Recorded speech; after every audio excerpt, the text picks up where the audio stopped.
And in the morning, Josh was downstairs with his little cousin and girlfriend and brother, I think. And they were just playing video games at, 10, 11 o'clock in the morning.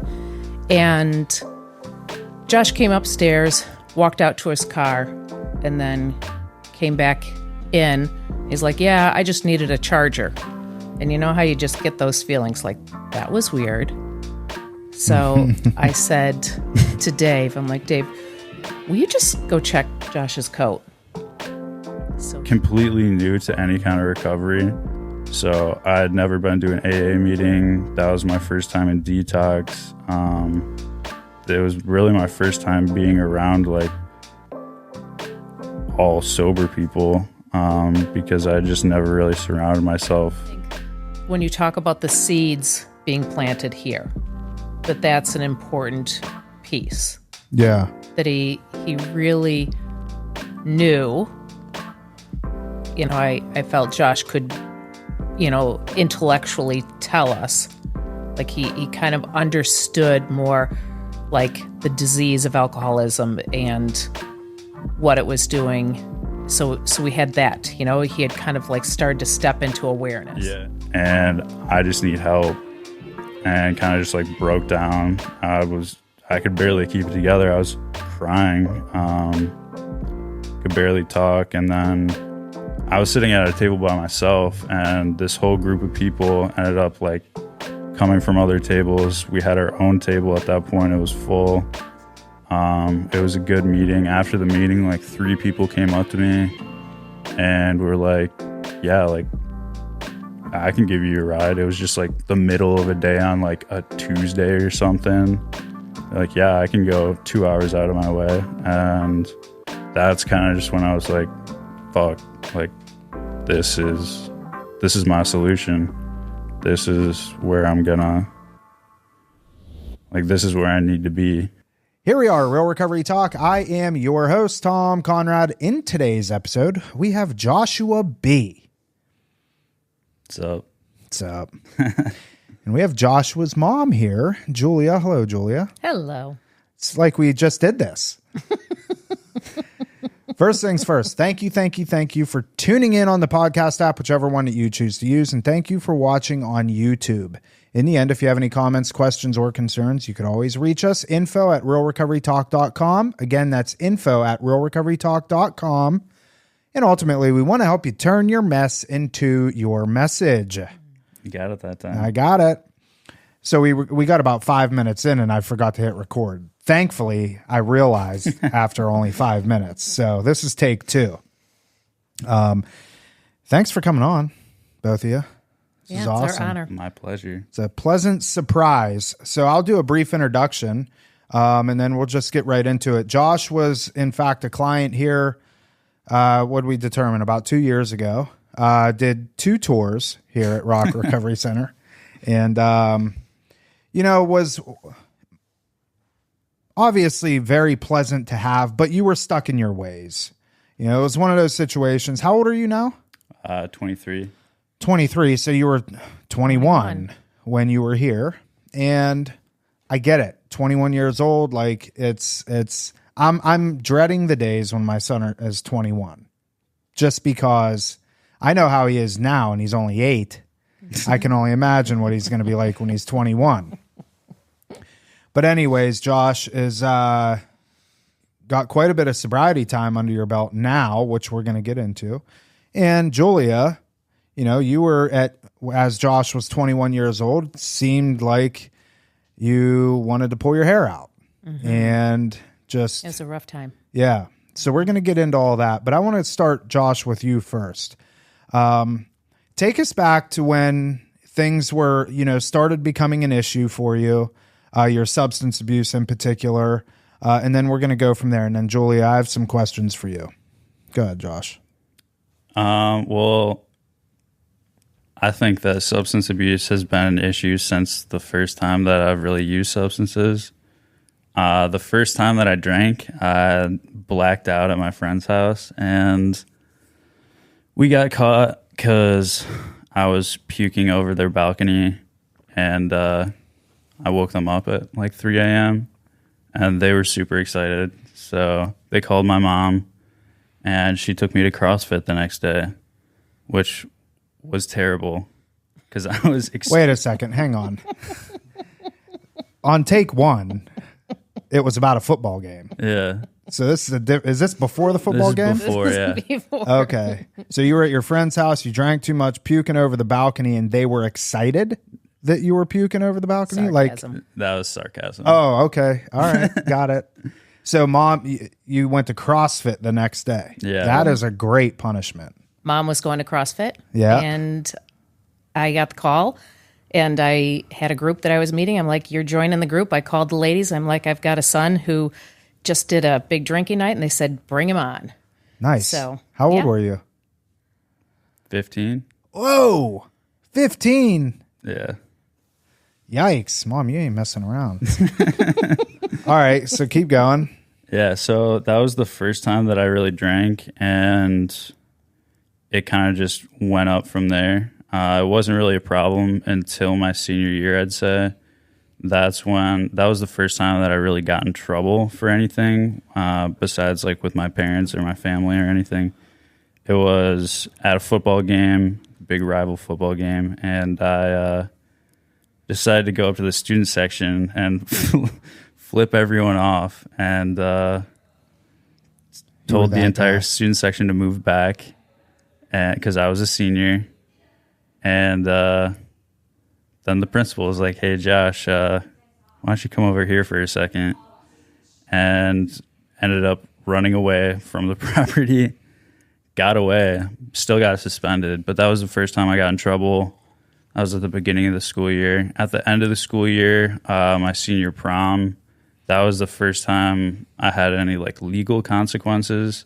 I got suspended from school. But then I also got an MIP, which is a minor possession, because I was 17 at the time, I think. And so that was my foray into legal issues with substance abuse. And luckily they had just changed the law, so it was a civil infraction instead of a misdemeanor. So I didn't get any kind of real consequences. It was just like a $150 ticket. So I kind of just brushed that one off. The next consequence, I'd say where it escalated, was when I got my first OWI. And that was... What is it? OWI? OW. It's the same thing as a DUI. It's just operating while intoxicated. Okay. All right. And I was driving back home, or driving back to East Lansing. I was going to Michigan State at the time, and I'm from Traverse City, and I had an internship where I had to commute every weekend. And one of the weekends, I started drinking before I started driving back home. I was drinking while I was driving back to East Lansing. And so I probably got about 2-ish hours into my drive across the state, where I got pulled over for driving on the wrong side of the highway, and ended up blowing like a .35. So that's really when I got my first real consequences. The other ones were kind of just like a brush off. Like the suspensions, I was like, sick, I don't have to go to school for a week. And the other one was just a ticket, so it didn't really affect me. This one, I spent a night in jail. I wasn't put on any kind of probation or anything, but I had to pay a fine. I was on bond, which was like a mini probation for about 3 months. I was smoking weed the entire time I was on bond, which I ended up not getting in trouble for because I never got drug tested. But I had to blow into a little blow thingy a few times a day. Were you allowed to drive? Yeah. Really? Yeah. But Wow. then once I had my court date, I lost my license got suspended for 6 months. And then from there, the drinking kind of just continued. I drank the day that I had my court date, like I had court. They said you're like good to go, no probation or anything. Drank later that day, and then I mean my drinking just kind of increased from there, definitely, and started to affect like my work, definitely my school, and then the first semester of my sophomore year, so the following year, I ended up having to take the semester off, do a medical leave, and I just went back to stay with my parents, did some like half-assed PHP type thing, which was more for like mental health than it was substance abuse. And so I don't know, I was just like, these people are fucking crazy. I'm not like these people. I don't relate. That's not me. I'm just going to go hit my dab pen in the bathroom, come back, and I ended up not really learning anything, but I did design a pretty cool table while I was in that PHP. What do you mean a table? What?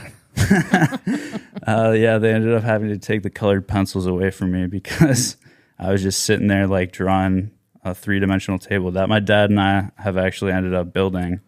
Oh, cool. Has a little chessboard in it, but yeah, they weren't huge fans of me doing that while I was supposed to be in therapy. But that was that. I ended up going back to Michigan State that spring. Next year was COVID. Things were pretty good from like there for the next year. And then me and my girlfriend and I, we broke up. We were living together, so I ended up having an apartment to myself, and that's really when shit kind of went off the rails, I think. It was just like free range at that point. I had just turned 21, so I could buy alcohol myself. I didn't have to like go steal it or have someone else buy it for me. And so drinking definitely escalated. Found a good contact for shrooms. So I started doing a lot of shrooms. Obviously smoking a lot of weed. Weed's legal in Michigan, so I could literally just go to the store and buy weed, go to the store, buy alcohol. Yeah. So things started going haywire at 21. Yeah. Definitely. I mean, they really started going crazy before then, but got even worse at 21. For sure. Well, let me bring Mom into this now. Julia, so this is all going on. Mm-hmm. What's going through your head these few years from, he's 15 years old, thrown up over the balcony, take him to CrossFit. I can relate to that, by the way, not the CrossFit aspect of it, but the starting young and drinking a lot. And, I was just in that crowd, and that's what we did. We drank and threw up and would do it again the next day. Or, what's going on in your mind at like maybe 17, 18, when things start getting, the issue at the high school with the principal and getting suspended, and then the DUI, driving down the wrong side of the road. Take us into, from your perspective, what that was like. Yeah, sure. Denial is interesting. So I wouldn't say at the time I really had any perspective on this being a substance use disorder. So like, as you listen to the story, it's like, how can that be, right? And I grew up in a family where drinking is just kind of part of the culture.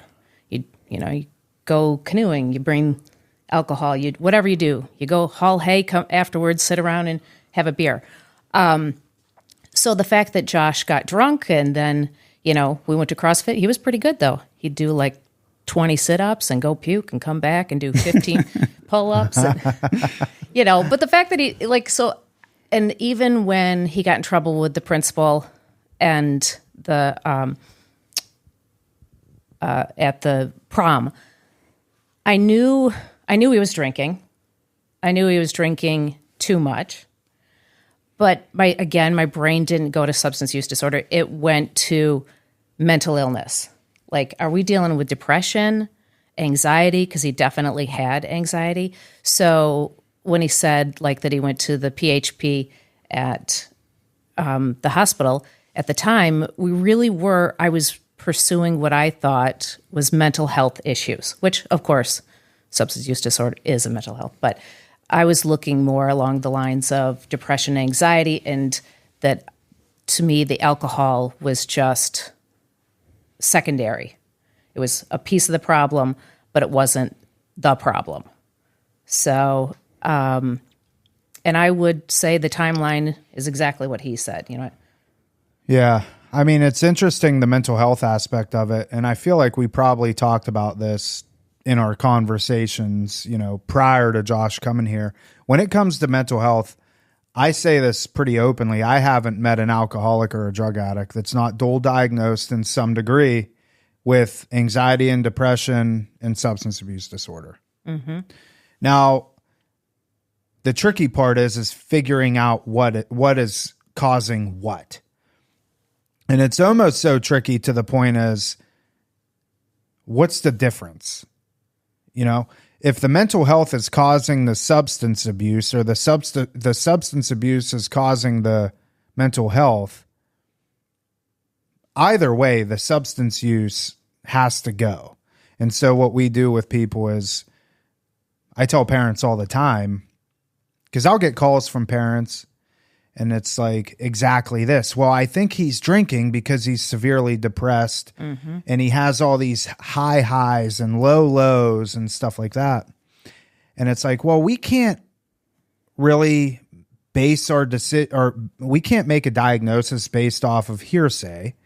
And how long has Josh ever had any sobriety time, you know, as of recently, to make a proper diagnosis of this? Because a lot of times when you remove the substances, you tend to see a lot of this stuff kind of dissipate, the depression and the anxiety.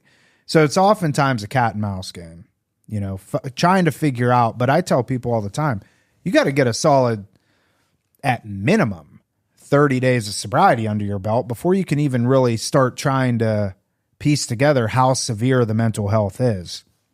But I'm with you, Josh, like sitting in a PHP where it's primary mental health. And when you were in that situation, you weren't identifying as having primary mental health, right? I mean, I think I was, yeah. And I remember there was one lady in there who had been going to AA, and she was like 7 months sober at the time. And I was like, yo, that's fucking crazy. 7 months. And she was sitting in there? Yeah.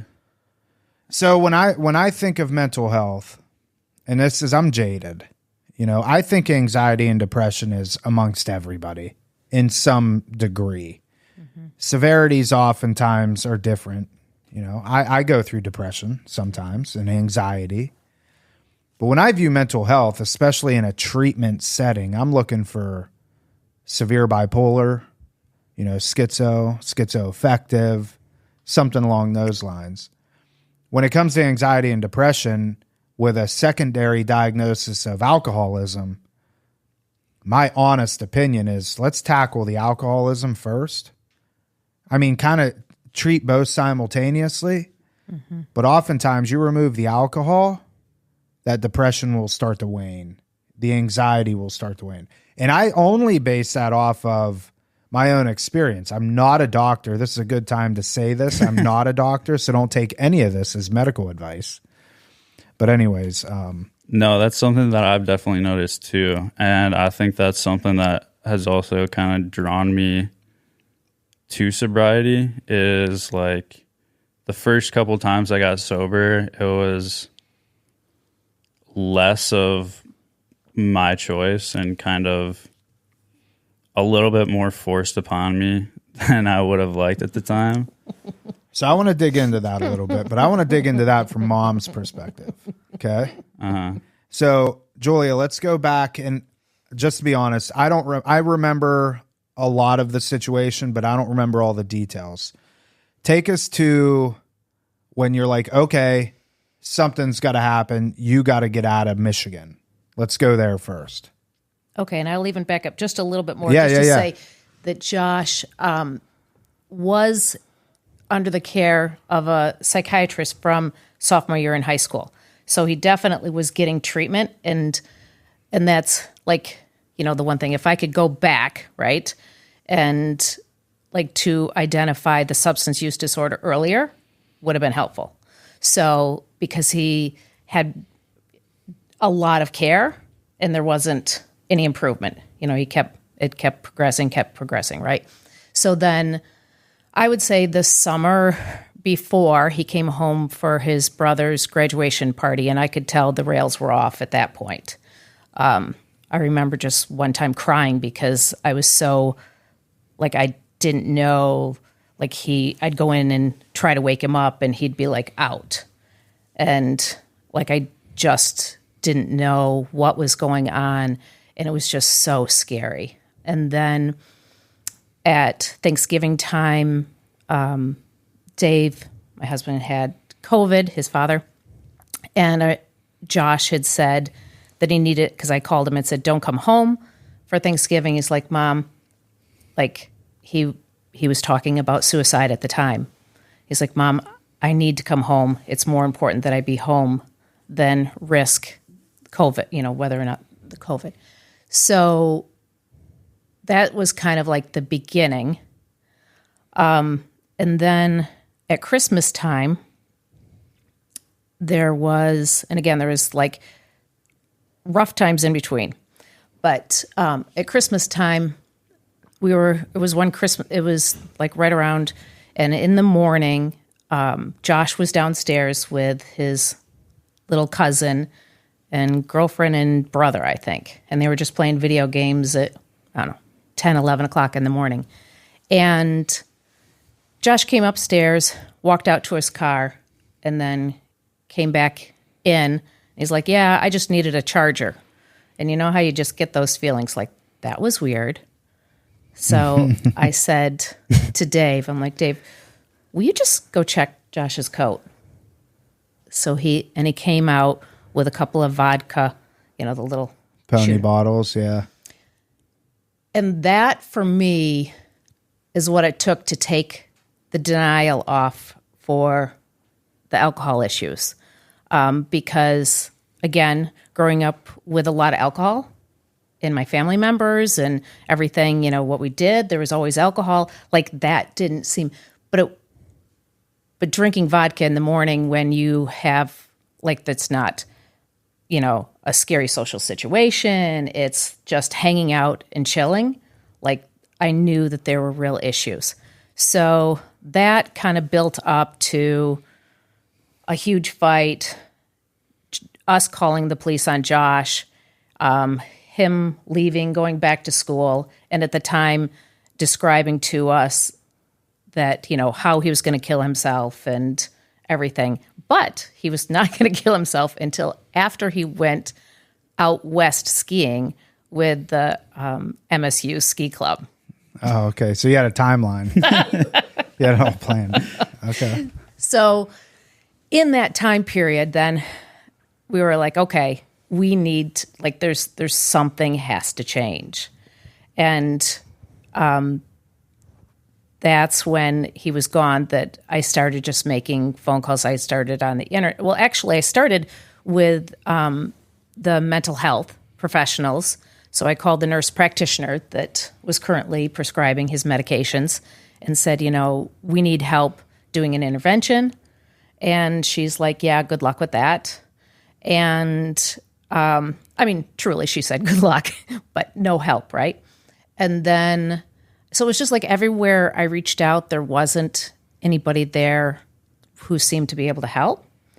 And the nurse practitioner did say, why don't you call Michigan State University and see if they have somebody who could help you? And I'm like, oh, yeah, because I don't know. When your child grows up, you'll learn when they go off to college, colleges want nothing to do with parents because they want kids to be doing their own thing, right? So, like, I get it. There's helicopter parents, but there's also times when, your child's really in trouble. But anyway, I called the director of alcohol and other drugs, and Kara was amazing and helped us. She started talking us through because we were, at the time, really thinking of doing an intervention where we kind of all come in and, we had a cousin flying in and things like that. And Kara was really helpful in that she talked us through doing this, but listening to Josh. So things like, instead of saying, we think you need to take this semester off from school, saying things like, hey, it looks like things are hard. Is there, if you choose to take the semester off, we would support you in that decision. So we just started along those lines, just trying, because this is when he came back. So we knew he was coming back from the trip. And that's when kind of the whole intervention started. But here's the interesting thing. So Dave and I had left work and just said to both our bosses that we will be back when our child has help. We are going to take off. We're ready to walk away for as long as it takes so that we can help him. And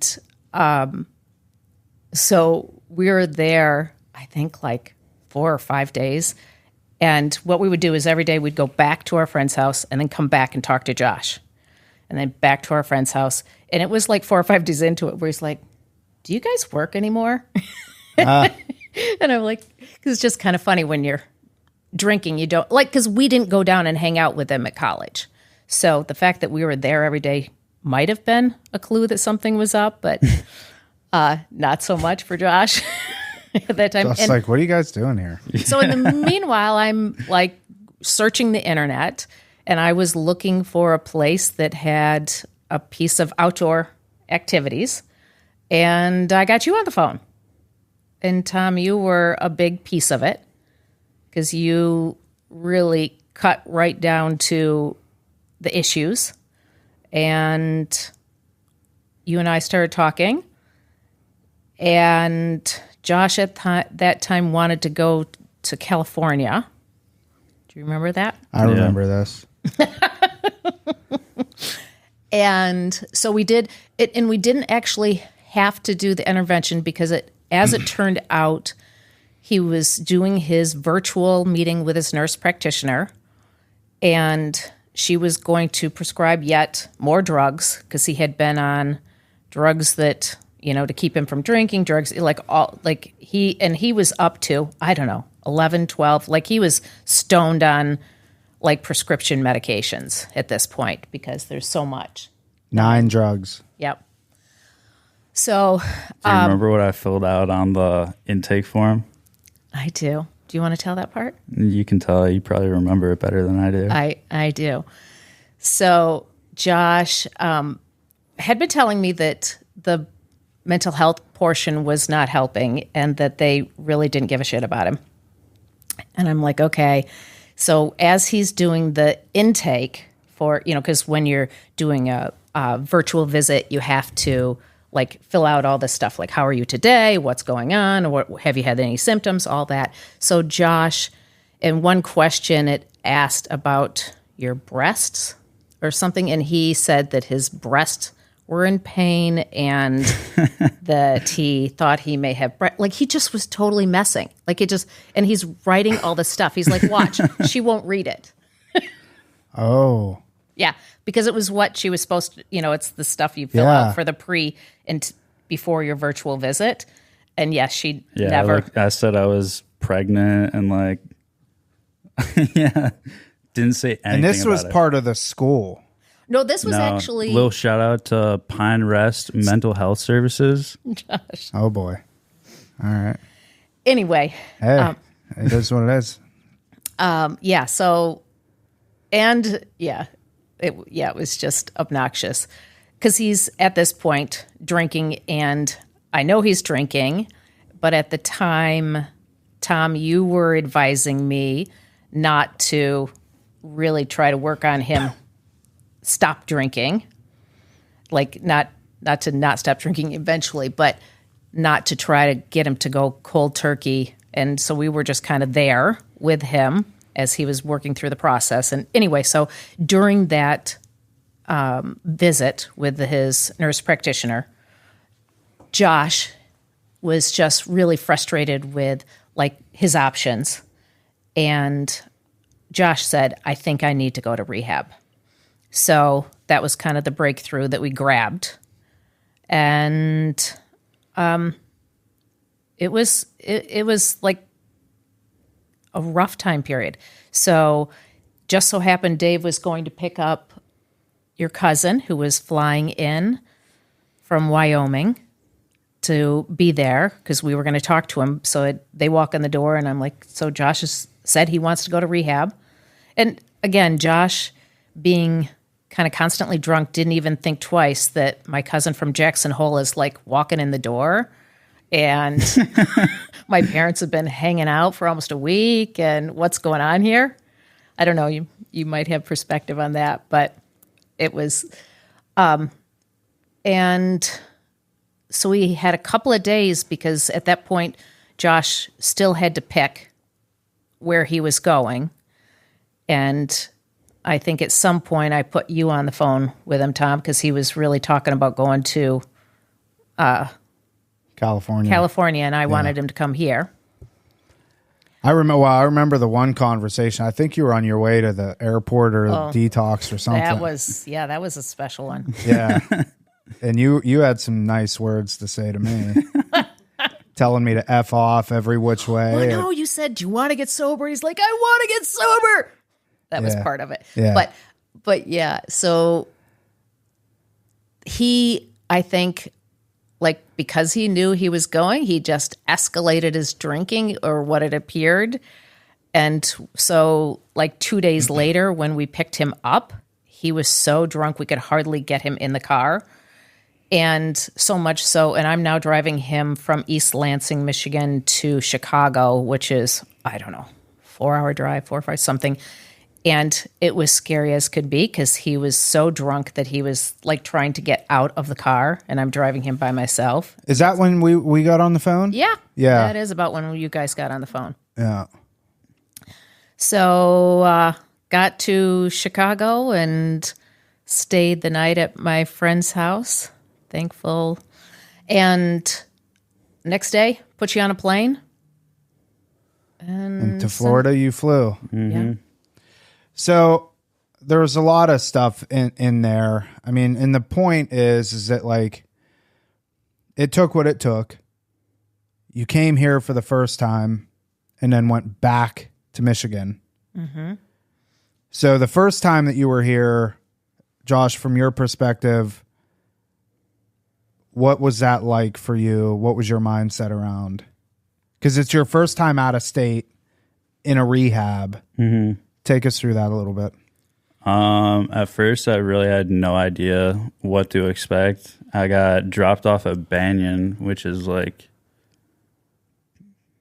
Be nice to Banyan. Be nice to Banyan. They're my friends. I mean, it was fun, but it's a little bit of a zoo there. Well, Banyan is, in Banyan's defense, it's detox and... Like the Walmart of detoxes. Well, it's not supposed to be fun. Yeah. We'll leave it at that. So there's that. And I had no idea, like, I was meeting people and they're like, yeah, this is my like 13th time here. This is the process. And I was like, I had no idea what to expect. And it seemed like a lot of people knew exactly what was happening.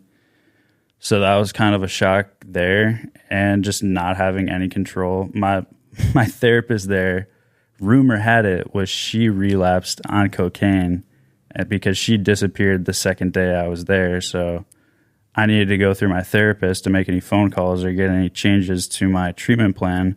But my therapist was gone the entire time. So that was really frustrating. I just really had no control, it felt like, over what was happening. And then Tom came and visited me while I was at Banyan. I was like, please just get me the fuck out of here. And he's like, you just gotta sit tight a little bit longer. And I did. I got transferred to Rock. I got my phone back. That was a huge bonus. And the first time I was here, I was completely new to any kind of recovery. So I had never been to an AA meeting. That was my first time in detox.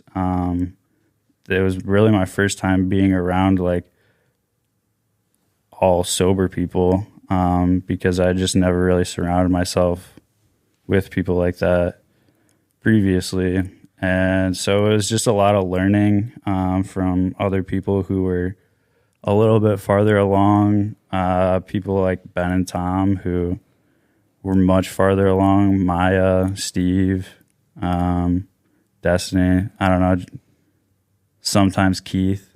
And yeah, it was just a real learning experience. I feel like I had like 1 foot out, 1 foot in. On one hand, like I knew this was something that was benefiting me, that if I chose to do something different or continue to use substances, I was not going to have the life that I knew that I could have, that I wanted. Like I knew that that was kind of going to be substituted for being able to use, especially when I got confronted with kind of like the harsh reality that I was kind of blacking out with my blinders. Because that gets shoved down your throat real quick when you get into treatment. But yeah, I had 1 foot in, 1 foot out. Like I was fine going to meetings. I would bitch about it and stuff for sure. But I came to like extra therapy groups when I was in IOP. Partly because I think I was like interested in it, and partly because just like I had been so isolated previously with my drinking that I just wanted to be around people, whether it was in a 3-hour therapy session or an AA meeting or whatever. That was better than what I was doing previously, like by myself in my apartment. And like I was going to the gym all the time, getting into shape. I would walk there from the treatment house. So I had a good set schedule. I feel like I was progressing, but I also had 1 foot outside of it. Like I was super focused on what I was going to do after. Like I had a girlfriend at the time. I was always on the phone with her, which I feel like somewhat isolated me from like kind of more integrating into the fellowship at Rock and in the rooms, because as soon as I wanted to like retreat, I could just go have my own little life again on FaceTime with my girlfriend, instead of confiding in my peers here. And then I was also just really focused on like school, getting back into school, all that, what that was going to look like. And one thing is like I was really focused on like when I get to go home. And I think, it's always nice to go home, but I think when people are thinking about like I'm excited to go home from rehab or treatment or inpatient or whatever, you need to figure out why you want to go home. And that was something that I didn't really think about. I was just like, I don't want to be here. I'm going to do my stuff, but I cannot wait to be home. I can't wait till my discharge date. When is my discharge date? Can we move it up? Let me pause you there. Because we got about 25 minutes left, and I want to make sure we cover all this. Mom, your perspective, Josh, you go home. How long were you here the first time? Do you remember? Like 4 months. Was it 100 days? 100 days? Ish, I thought. Comes home. Mm-hmm. Things didn't work out too well. No. I got driven to the airport and to fly back to Michigan. Went to the airport bar, asked them for a triple screwdriver, and they're like, we legally cannot put that much alcohol in one drink. Wait, you drank the day you left here? Yeah. Oh my God. I didn't know that. Yeah. Because nobody knew that. Yeah. Well, that's not a direct representation of the work that we did. I'm just gonna. No. I'm saying that now. Yeah, no. And then I went home. I was home for probably only about a week, and then my parents caught me with a bottle. I'd already gotten a speeding ticket where I had been drinking at the time. Yeah, because Julia, I remember we got on the phone, and it was like the cycle had started all over again. And I think I remember us having some because I was in the mindset of you need to cut him off completely. You can't pay for nothing, because if I remember correctly, you were going back to school, getting a job, doing. He had an internship that summer that he was going to. Yes. And he was going to live at home. And then he wanted to go back to school in the fall. Yes. And you had some money, but that money was running out. Oh, no. That's further on in the story. He still had a good chunk of money of his own. Okay. He does run through it. Yes. Let's get to when everything kind of fell apart. Let me do this for the sake of time. Unless there's something that you absolutely need to share. I want to say this. You left here the first time. Things didn't work out too well. You ended up coming back here. How long were you here the second time? Like probably almost 3 months. No, second time only 6 weeks. Oh. You came back early May, and mid-June you were cut I loose. remember now. And then it's when you came home again, went home again. And at that point is when we said you are welcome to, because he was saying he wanted to drink.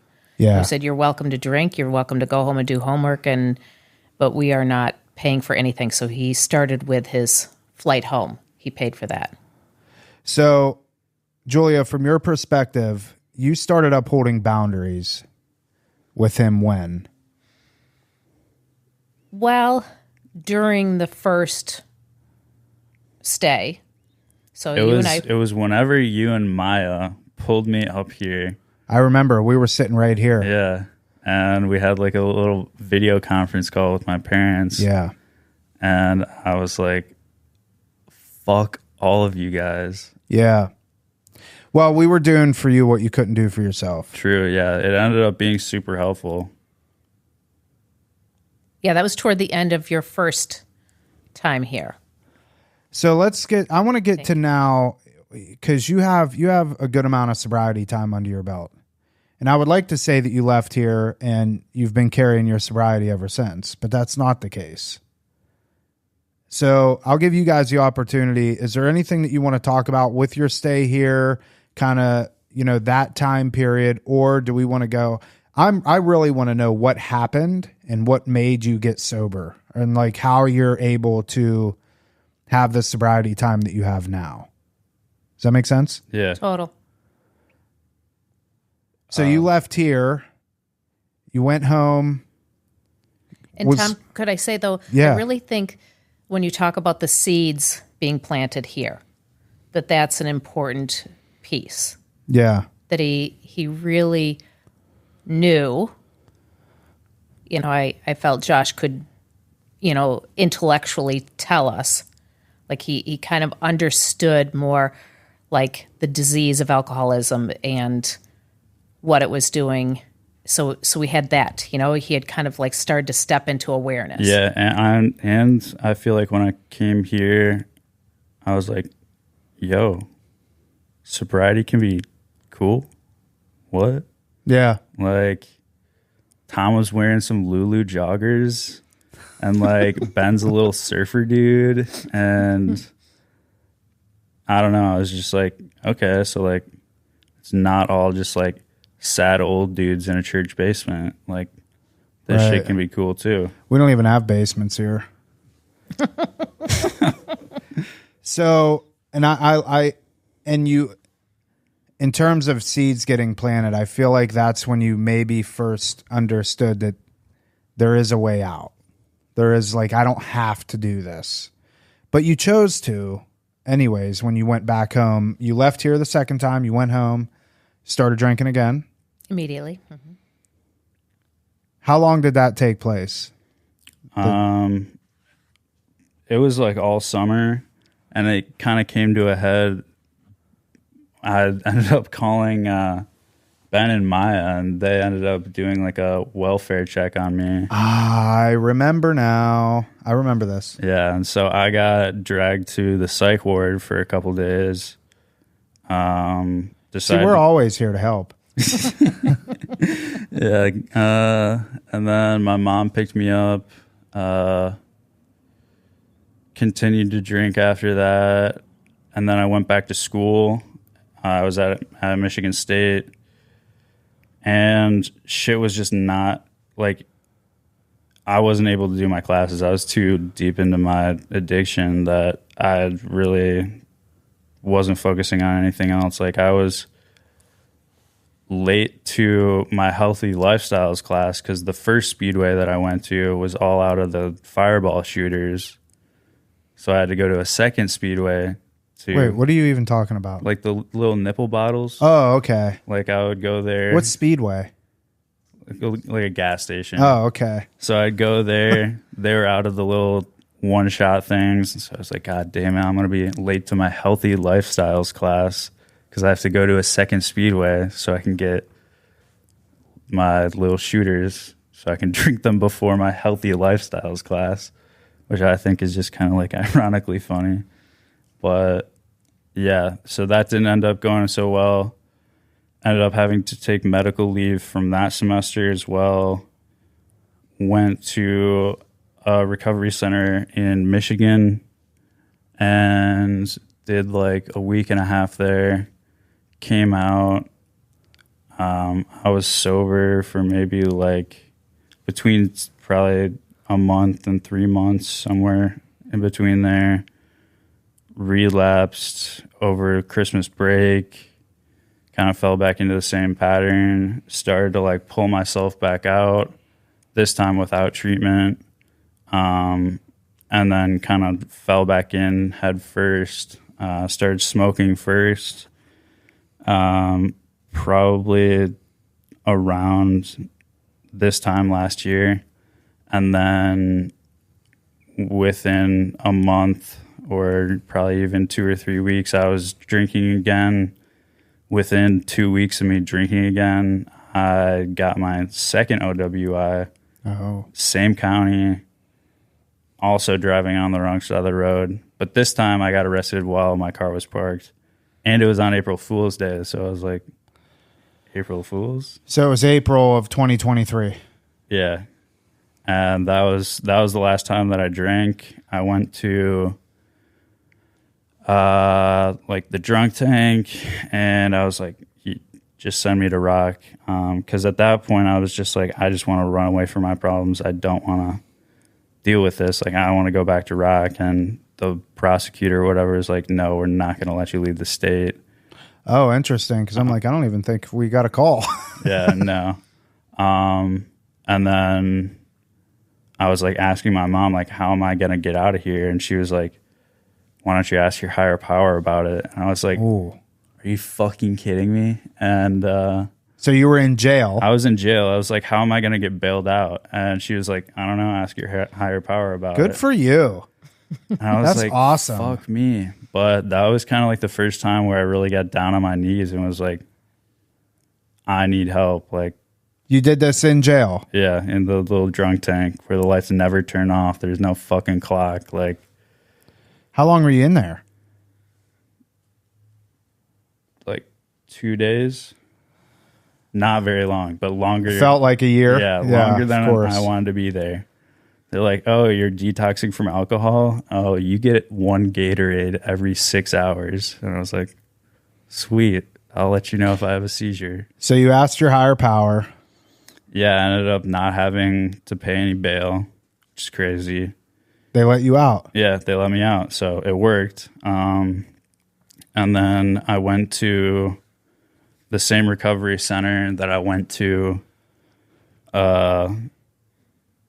the first time in Michigan. Ended up getting kicked out of that one for various reasons. Mostly, Punching a ball. yeah, pretty much just boils down to me losing my temper and also a little bit of disorganization on their part. But besides the point, got kicked out of there. They're like, yeah, so we can take you up to 5 miles away. We can either drop you off at an Anon club, which is kind of like Oasis here, or we can drop you off at Meijer. And I was like, what's Meijer? It's just a grocery store. It's basically like Michigan Walmart. Okay. And so I had them drop me off at the Anon club because I was like, if I go to Meijer, I'm just going to go get some alcohol and my situation is going to get much worse. So I went to the Anon club. Luckily, they were having a meeting like right when I walked in with like my 2 bags, plastic bags of just clothes that just said like Brighton Hospital or whatever on it. And at the beginning of the meeting, I just raised my hand. I was like, yo, I don't know what the fuck to do. I don't really know anyone around here. I live about an hour away. I don't have a license. I don't have a car, and I don't have any money. And I just need help. And kind of just like broke down. I could barely keep it together. I was crying. Could barely talk. And then I was sitting at a table by myself, and this whole group of people ended up like coming from other tables. We had our own table at that point. It was full. It was a good meeting. After the meeting, like 3 people came up to me and were like, yeah, like I can give you a ride. It was just like the middle of a day on like a Tuesday or something. They're like, yeah, I can go 2 hours out of my way. And that's kind of just when I was like, fuck, like this is my solution. This is where I'm gonna, like, this is where I need to be. And that's why I got this tattoo. It says off the sauce. And it has a little AA triangle inside of it. Just because at that point, I decided that was kind of like my home. It was like my last resort. And it helped me immensely. And also I was like, yeah, if I relapse or whatever, it's going to be a stupid tattoo. But also if I relapse, like it won't matter because I'm going to be in fucking prison for something. So it won't matter if I have the hot sauce tattooed on my arm because I'll be chilling in the big house. You'll be in prison. Yeah. Anyway, that's a cool story. So they drove you, where did they drive you? Your mom's? No, my apartment in East Lansing. That same day? Yeah. So you get out of jail, you go to the meeting, you just tell them. No, I got out of jail. Or I mean, the treatment center dropped you off there. They booted me. You went to the meeting and somebody drove you to your apartment in East Lansing. Yeah. And you call mom? I don't think so, no. Interesting. I think initially I called her because I was like, hey, I need help. I don't have a ride. I don't have anything. And they just are telling me I need to be off the property within 90 minutes. And mom, you were like, well, I don't know what to tell you. Yeah. I just said, I think you've got this. Wow. And when you went to your apartment in East Lansing, they drop you off? Yeah. And you're sitting there and you're like, you're alone. What'd you do? Because in history would prove that you would just go to the liquor store. Yeah. Why didn't you do that? Well, because I just, I don't know. That was kind of the first time where I was just thinking like, alcohol is only going to make this problem worse. That was the first time that kind of like naturally ran through my head, and I actually believed it, where it wasn't like this is going to, make me feel better or whatever. It's like this is only going to exacerbate the pain. And did you start going to meetings and stuff in East Lansing? The majority of my meetings at the time, because I didn't have my license. I still don't have my license. We're online. I was going to, it was called Pacific Group. And online meetings were my shit for the first couple months, honestly, because I didn't really know anybody in the program in the area. So it was hard to get out, figure out where the meetings were. Because you couldn't drive anywhere. Yeah. But I've ended up biking everywhere. And like all through the winter, I was biking places. And I don't know, I average like 7 miles a day on my bike now.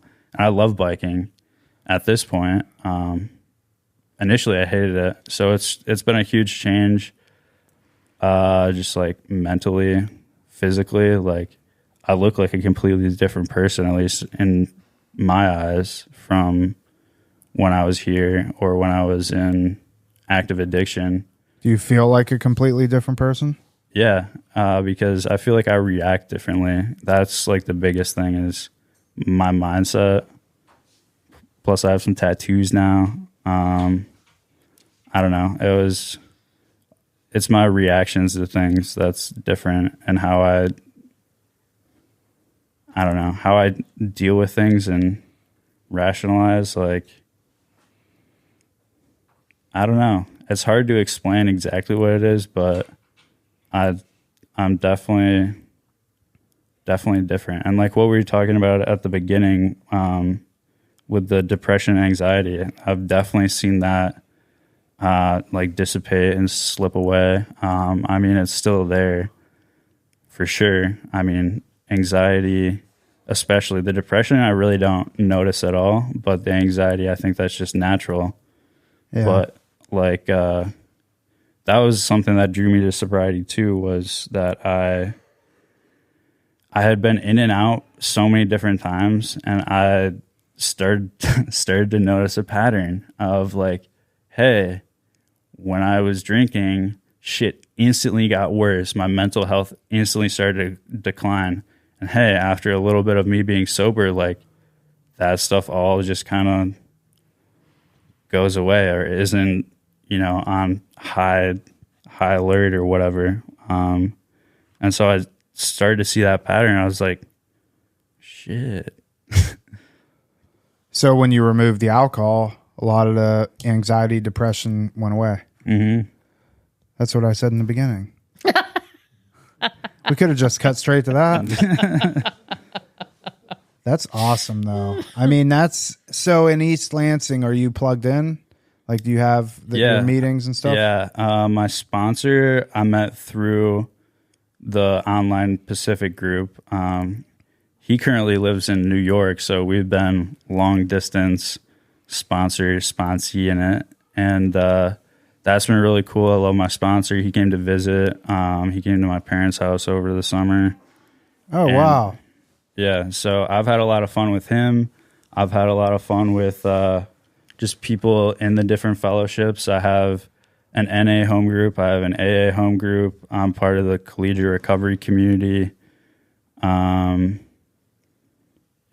I just try and stay as active as I can in the fellowship, because for me, like sometimes meetings, they're hit or miss, like sometimes they're super impactful. Sometimes they're kind of just bleh. Sometimes they might even aggravate me.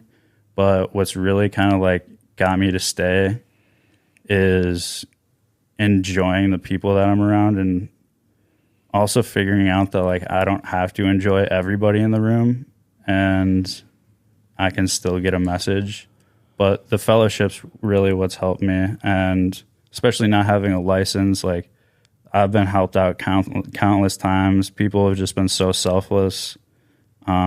People are watching my cats right now. I don't have to. Oh, I forgot about the cats. I don't have to. Yeah, Pinot and Gris, my little kitties, but they're being taken care of by a couple people in my home group right now. I've had service positions, and I've just gotten to know a lot of people. Like my best friends are probably like my sponsor and a couple of people that I go to meetings with, and some people in CRC, the collegiate recovery community. But like most of my friends are like 30, 40 years old and are sober. And if you would have told me that a couple years ago, I'd be like, yeah, fucking right, dude. Like, not a chance. That's awesome. But yeah. That is pretty remarkable. All right, Mom. We're gonna land this plane with you. I'll say that that's amazing, but I will also say, and I'm giving you all the credit in the world, but your mom deserves some of this too. Oh, 100%. Like, by saying, I think it started with, why don't you ask your higher power? Yeah. When you were in jail. Well, honestly, I think that all started with you guys giving them that information and all right, fine. Sitting them down and being like, all right, you gotta stop letting him suckle on the golden teat. Yeah. No, you're right. You're right. And I think obviously, planted seeds with Josh planted seeds with you. And this is why we say this, like it's so important. I don't think that you 100% all the time need to adopt this mentality, especially in the very beginning. You don't always have to cut somebody off 100% completely if you're just getting into the thing. But right. For Josh, this was a pattern over 3-4 years. So it was very apparent things had to change. Right. And it happened when, like I said, the conversation when we were here, and that when Josh said he was going to leave and he basically said he could drink normally, and we were all like, okay, go try that. Right. That's when he went home, and we totally cut off all financial. I mean, obviously it was, we love you. We'll support you with hugs and kisses, but nothing else. Right. And he had $10,000 and he went through that. And then but when we were here, or when he was here, we came down for the family weekend. And that was very impactful for us too, because at that time we were introduced, suggested to go to Al-Anon. And I would say at that point I had the gift of desperation. I would have done anything to make it right with my son.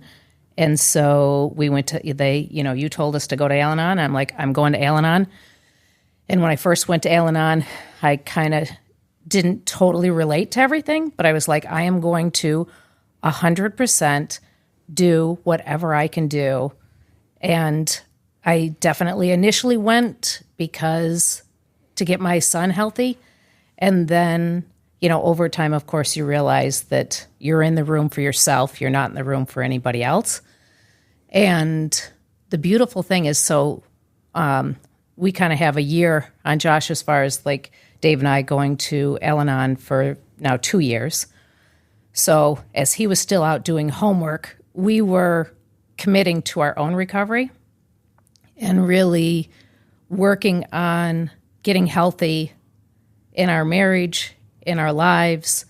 And, of course, part of Al-Anon is teaching boundaries, is part of teaching, pausing and spirituality. So there was just a lot of homework we were able to do while he was out still drinking, so that when he kind of was ready, we were right there ready with him, in a different way, right? Walking, instead of trying to pull him along, we were walking next to him, because in the moment I said, Josh, when he asked for bail and I said, ask your higher power about that, I really saw that I had been blocking him from his own higher power by always being there for him. Like I was kind of always like, look at me, in a sense, like from the best place, from mom's love that I would do anything. And yet I didn't realize that sometimes stepping back and really giving somebody the dignity to fail on their own, so we got there, but it was a process for us too. It's pretty remarkable, because I think that just highlights the power of both fellowships. Obviously what it's doing for you, Josh, in both AA and NA, and the online meetings. I'm not a fan of online, but it's probably because I haven't really gone down that path, and I don't need to, but you found it and it works for you because you don't have a license and stuff like that. Now you have your meetings that you go to locally, but I think that's awesome. What the fellowship has done for you and simultaneously what it's done for you guys. Right. And we have sponsors. Both Dave and I have our sponsors, and we're super grateful to their help in our life. And the 12 steps has been just, I'm beyond grateful. So I oftentimes share with parents and loved ones and spouses in the case that if the end goal is getting your loved one help and healthy, it starts with you. Mm-hmm.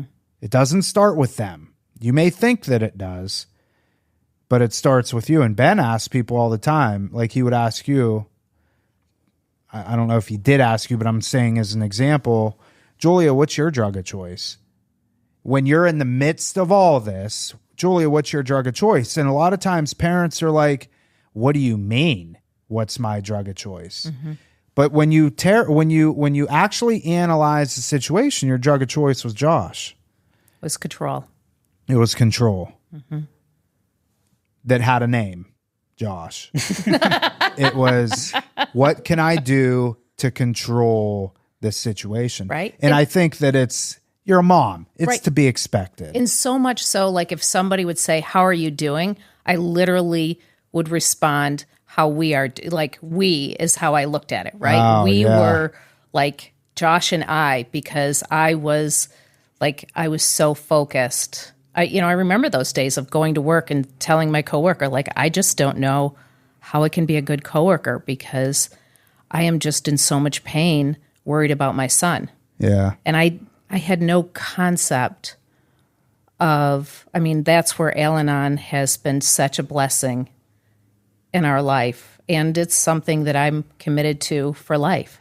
Do you have sponsees within Al-Anon yet? I do not. I'm on the 4th step. Okay. So we're just working through and Slowpokes, yeah. Al-Anon, where it's a little slower, gentler. Yeah. But I look forward to that piece. That'll be good for you. Mm-hmm. And Josh, you need to get to that point if you're not already. Are you? I've already done the steps. Do you have any sponsees? No. You should get one or two.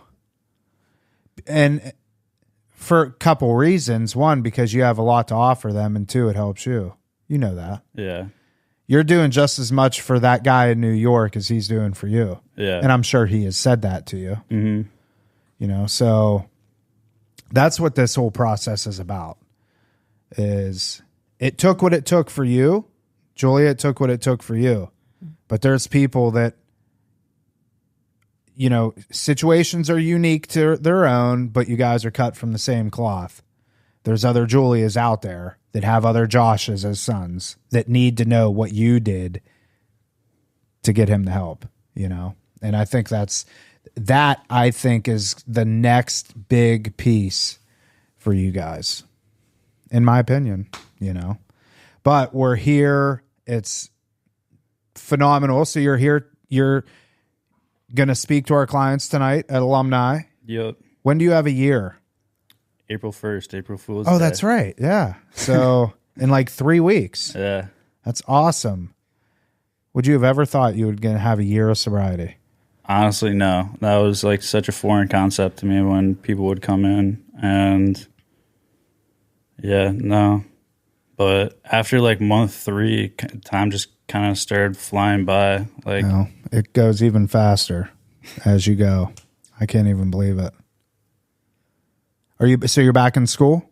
Yeah, I'm back at the community college right now, but my plan is to end up back at Michigan State. Okay, when? Hopefully this upcoming fall. But right now school's going good. Got 4 points in all my classes. Life's just good in general. I'm surrounded by a great support group. I'm in the best physical shape I've ever been in. I have a job. Initially I'd said like, I'll never work in fast food. And then I started working at Qdoba after I got my second OWI because I could bike there. What's that? Like, it's like Chipotle, basically. Okay. Michigan's like its own little world up there, I guess. I guess so. Speedways and Myers and Qdoba. Yeah. Yeah, but I started working there, and now I'm making way more money than I was at my job that I had to give up after I lost my license. I'm a manager. I got employee of the month the first month that I worked there. I was going to ask you if you got your own parking spot, but I don't think that would matter. Well, I get to put my bike inside because my other bike got stolen. Oh, okay. Good. Well, so you do. You have your own parking spot.